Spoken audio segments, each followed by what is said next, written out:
Hello, welcome back to Heretic Owl Tarot. My name is Liz. I will be guiding you on this journey today. I'm going back to like intro videos. So I'll put the timestamp in the description if you want to just, skip that and go right to the reading, or skip this part and go right to the reading. Because I just cannot repeat myself 12 times. And especially if there actually is something that I want to say, like at the beginning of every single video, my body refuses to allow that. So anyway, yeah. Now I'm like, what was I going to say? I have the zodiac sign readings all finished for like what was mastered in 2025, what's unfolding in 2026. So definitely check those out. I was going to do those for the human design readings, but I actually feel complete with those. So I'm not going to do that. We're just going to start, with the human design readings.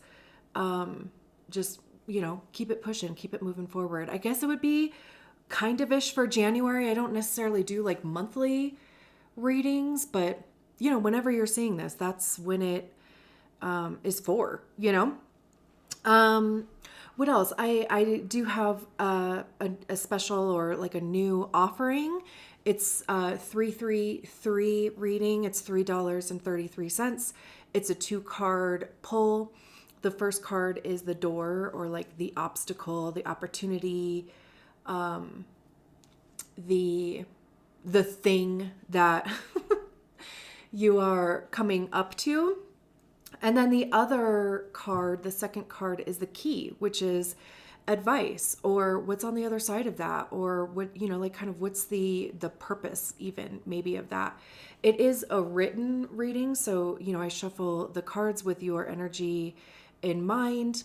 And then I will send you, of course, a picture of the cards, and then I'll send you just a written thing of what comes through for me with each card. So it's definitely a general reading, but you would Venmo me $3.33, and in the Venmo description, you would include your email address.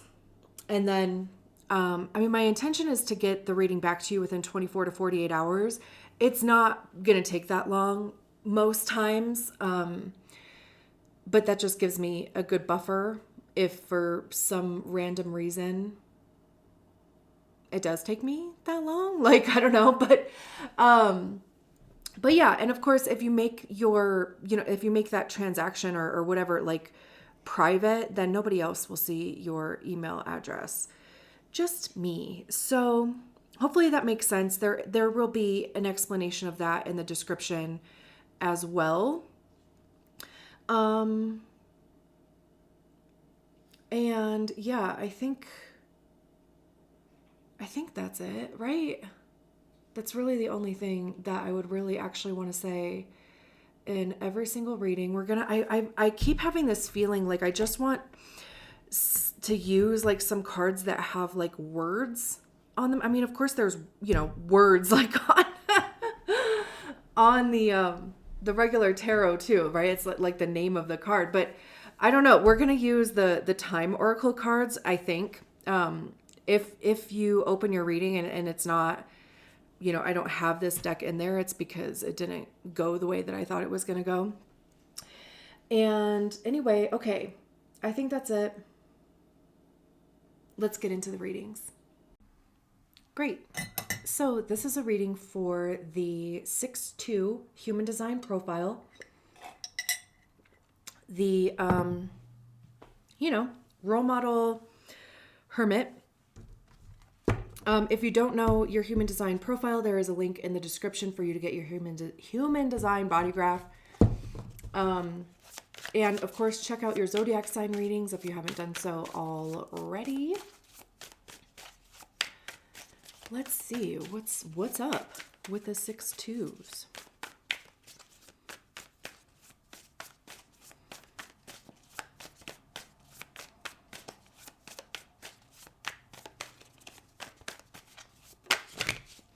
Oh, okay. We have the Three of Swords, the Three of Pentacles. Interesting.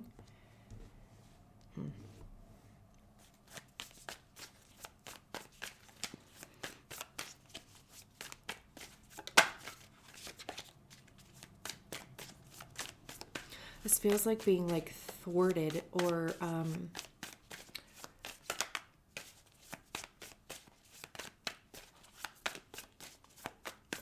of course like betrayed. Let's see. One more card for 6 twos.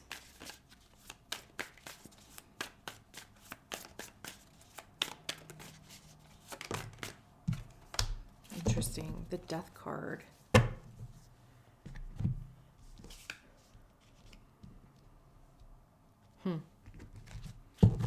I'm like, somebody's going to get theirs. Oracle cards for 6 twos. Take a break. Yep. Maybe one more. I've been getting 2 for all of the readings, so... Okay, but you and the 5 twos just have to be... You're wasting your time, October. Let's see, okay.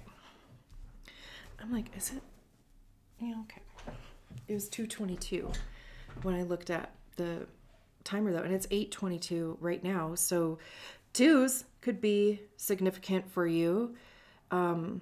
Twos are, you know, like knowing what you are to do. It's direction. Planning.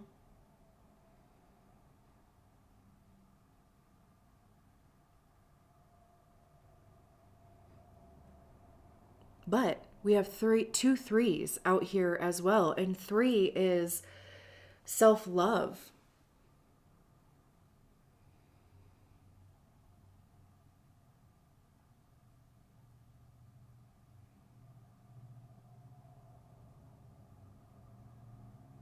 I feel like it's also like the point, because I'm trying to think, I mean, obviously we have 2 of the threes from the minor arcana out here. And I'm like trying to think of what is like similar between all of them. I mean, all of them for the most part have something to do with other people.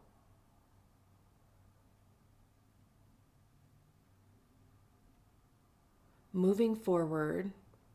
Support, collaboration.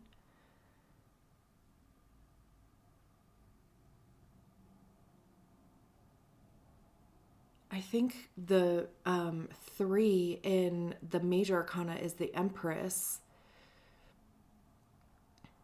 which is, you know, birth and creation. Which, you know, I mean, it is because, you know, the 3 is pretty close to the beginning of the journey through the suit, right? So there's usually some sort of like pinnacle event that happens in the 3. And maybe that does have an influence on, of course, like the rest of however it goes through the suit. The 3 of Swords here, it does, of course, like talk about heartbreak. But it's the story that is living in your mind or that you are attaching to an event. Maybe it's, you know, activating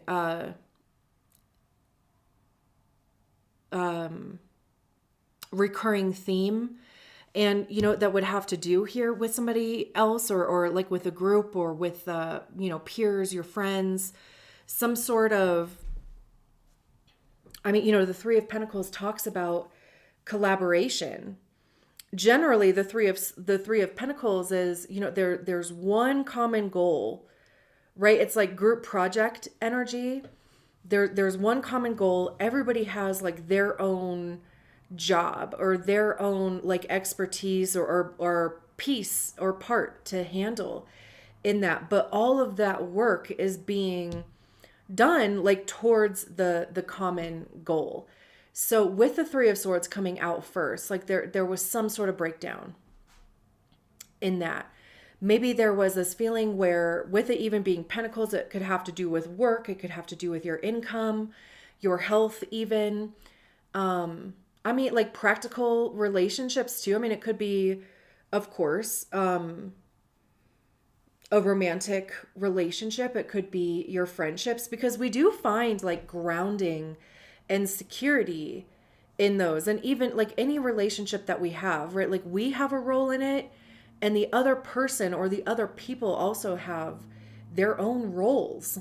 And if somebody goes off the rails, or, like if somebody just kind of starts doing something to where it doesn't benefit the overall picture, that's when, we can start to feel like, again, that there's an activation, like a wound that is being activated.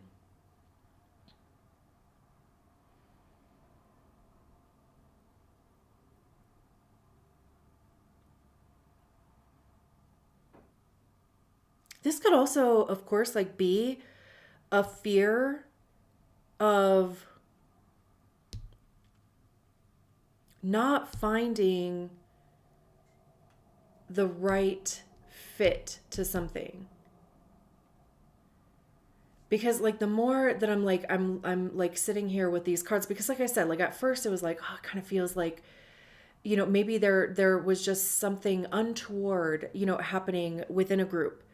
Like maybe you were passed over on a promotion, or passed over on a project, or, I mean, there could have been something that was just kind of underhandedly done, and again, it just kind of like activated something in you, and just kind of derailed you a little bit. Even, and like I said, like with this death card, it's like somebody is going, if that happened, if that is the thing that happened, it's like, don't even worry about, I always like, I whenever some shit like this happens to me, or like whenever I feel like I am being wronged, or getting the short end of the stick or whatever, I always just remind myself that that is not my karma.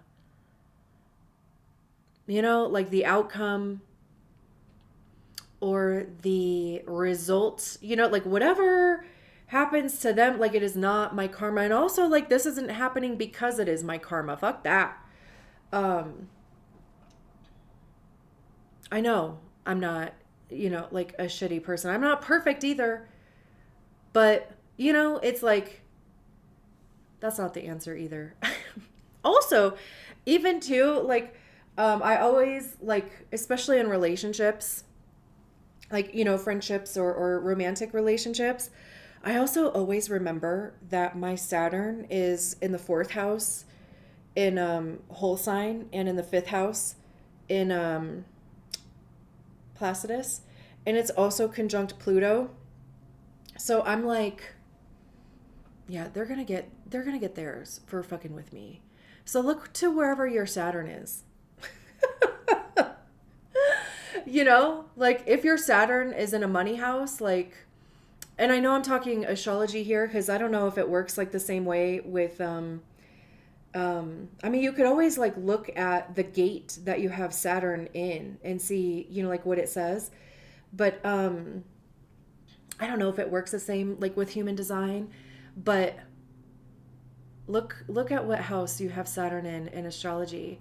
And if it's in a money sign, like the second, the 10th, even maybe the 6th, the 8th, don't even worry about it. I mean, wherever it is, don't even worry about it. But yeah, like I said, like I'm always just like, they'll get what's coming to them. I don't have to worry about that. That's not my karma to, like satisfy. That's just, and too, like with the death card being here, whatever this is, right? Here's the other thing too, is that,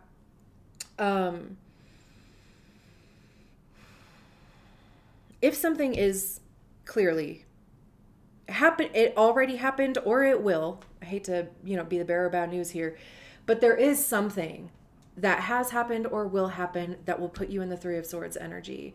And the Three of Swords talks about, disappointment, rejection, betrayal, um, you know, hurt feelings. And again, it's literally, it's not a feeling thing. It's how, it's the story, it's the narrative that we are attaching to it that is creating these stories, right? But it's like one of those things where it had to happen that way with those people in order for the ending to happen. Because not only does this card, have death on it, it also has rebirth. And truly, that is the death card. Anytime it comes out, I always say every new beginning disguises itself as an end. This also even has, it's number 13, and it's 831 now. Ones are new beginnings, threes we have out here. So you might be seeing a lot of threes, 333.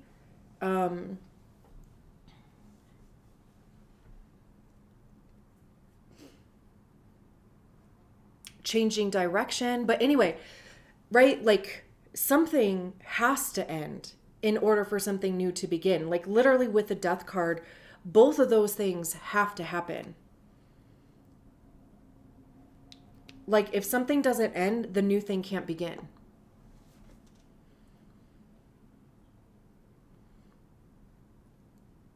There's been this thing that has like been coming up for me around me as an example. Back in like 2019, this thing happened with my very best friend at the time. Like we were friends for a while.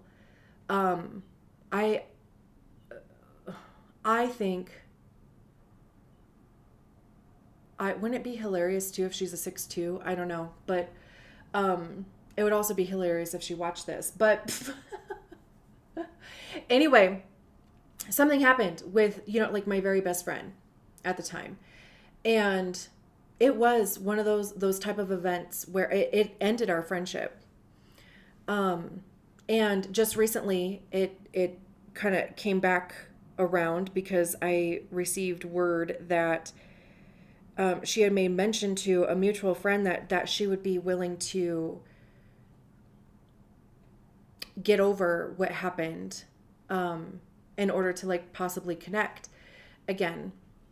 And I was like, she would be willing to get over like still not able, to accept accountability at all. But what has come up though in relation to that is that truly that specific event had to happen in order for that connection to break, because we were very codependent on each other, and I think we both also like recognized that there were a lot of fractures in the relationship as well, leading up to that. But like the codependency part won over every time, and we both, I think, were just maybe in denial about it. But truly, the way that things went down, it had to happen that way. And I was fucking devastated.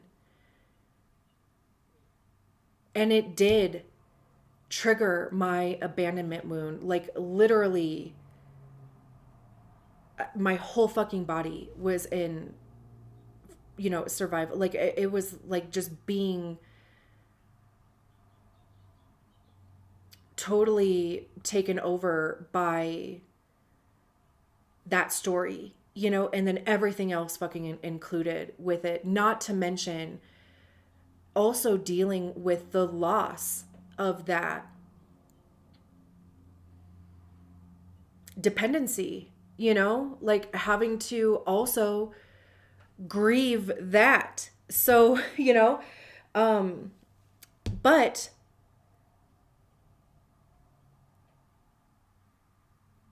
it was through seeing myself in that situation through that event, because also it's taking accountability for myself, right? I'm not saying that like she was the only one to blame. I think she had more, I think her part was more fucked up than mine. Um, um I really do. But also, I mean, I was there, you know, like I was the one in it. Too. So I have responsibility. I just think mine is like 20% and I think hers is 80. And I think she is taking 20% and placing 80% blame on me. So, you know, we're also at a point, it's word versus word. So, we both just stay in our corners, you know? But also, like I said, like seeing myself, first of all, seeing myself through the lens of what I did that night and how I wound up there, and how that also, like, just, man, you know, like it was embarrassing and humiliating. And I'm like, man, is that who I want to fucking be? Yeah, and also, why the fuck? How did I even end up there? How did I end up humiliated? How did I end up embarrassing myself?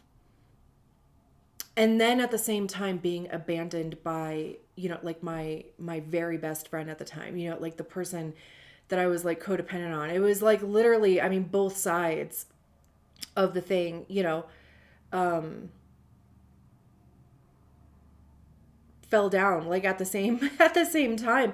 But it did force me to make changes. You know, I'm like, man, is this something that I want to continue to have in my life? No. On both sides, you know? And I am a completely different person, I feel, you know, now, except for I do still believe. except for I'm still convinced that I have like 20%, you know, responsibility in that. And also the other thing that like came through too is that like I don't really care to re-engage with that. Like, you know, I have like the smallest amount of curiosity just to hear, just to see what would happen. But also, fuck no. Like I, you know, it's not enough to actually put myself in that position, or to, you know, break no contact. I got what I needed to get out of it, you know? Like it had to happen exactly the way that it happened so that this death and rebirth card could happen. This even, you know, like this take a break card, it could of course like be take a break from the like hamster wheel of thinking it, you know, like take a break from the situation, allow the pieces to fall, you know, like allow the fog to clear type of thing.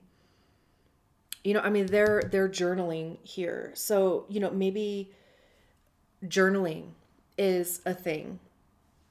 This over here says you're wasting your time. And October. So, you know, maybe there was an event that happened in October. I mean, I'm doing this reading on December 30th, so it could certainly be the next October where you are going to be either free of this thing, or if not, like there is a real possibility that you could be ruminating on this still in October. And that's the true waste of time here.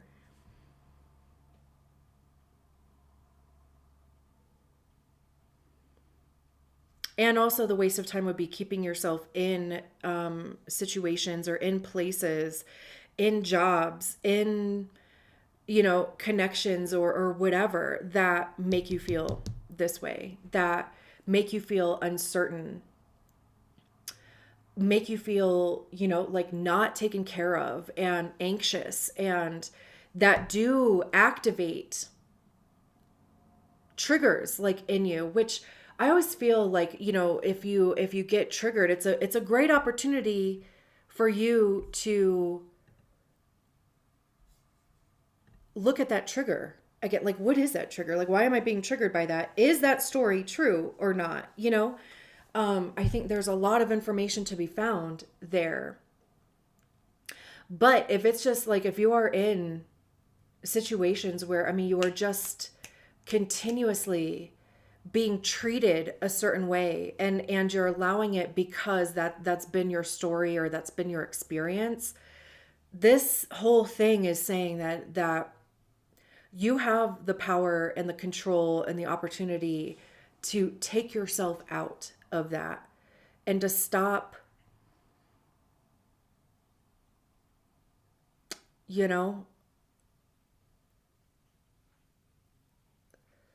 to stop. Like, there's literally no other word that's like coming into my mind. I was going to say to stop doing something, but literally it's like, it is in your power to stop.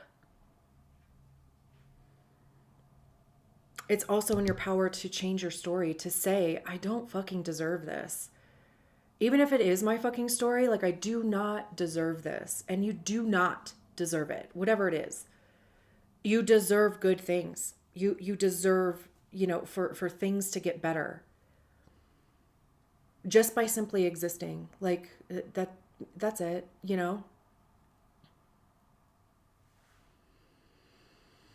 going to leave it there. Thank you so much for allowing me to read your cards. I will talk to you soon. Bye.